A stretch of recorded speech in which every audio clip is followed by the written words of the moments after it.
И покрај различното толкување на резултатите од референдумот помеѓу власт и опозицијата, има простор да се обезбедат пратеници за имплементација на договорот од Преспа преку уставните измени, тврди вице-премиерот задолжен за европски прашања Бујар Османи. Како што вели тој, ниту ДУИ, ниту СДСМ не се за предвремени избори како најлесна алтернатива и затоа верува во политичката волја на опозицијските пратеници дека ќе го надраснат политичкиот интерес и кога ќе дојде моментот да се притисне копчето во собрание, ќе одберат иднина и стабилност. Секој е свесен дека гласа за своите деца пред се. Гласа за своите внуци, за својата фамилија, за безбедноста во државата.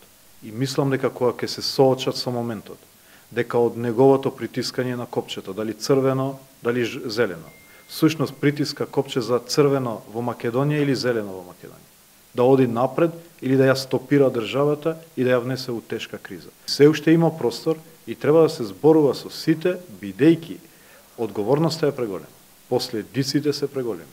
Се работи за државата, се работи за стабилноста, се работи за мирот, се работи за економскиот просперитет, се работи за задржување на луѓето овде. И последиците од неуспехот на овој процес се драматични по државата.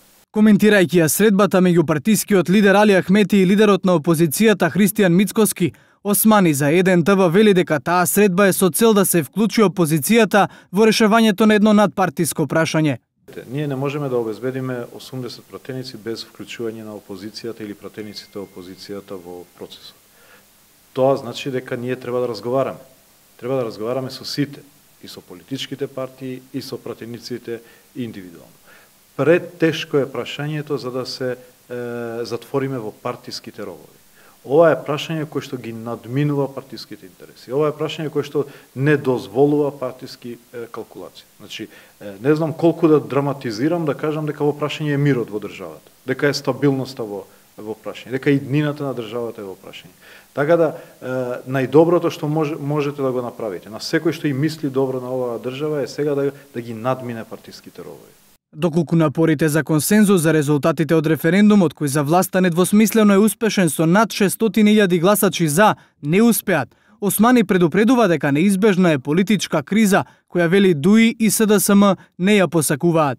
Потребни се 8 или 9 гласови од опозицијата и тоа мора да биде остварено. Сите велат дека сакаат членство во ЕУ и НАТО, вклучувајќи и опозицијата, а тогаш едноставно мора да ја платите цената на ова решение. Станува збор за решение кое е во интерес на земјата, а не на партиите и политичарите. И во таков случај како може да се обезбедат гласовите? Јас верувам со комбинација меѓу балканското и рационалното.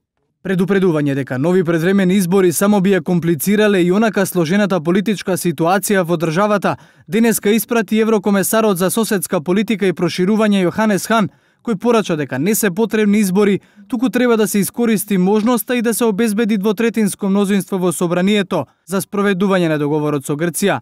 Во изјава за австрискиот весник Курир, Хан вели дека оваа порака веќе му ја пренел на премиерот Заев. Тој исто така смета дека во парламентот може да се обезбеди потребното мнозинство.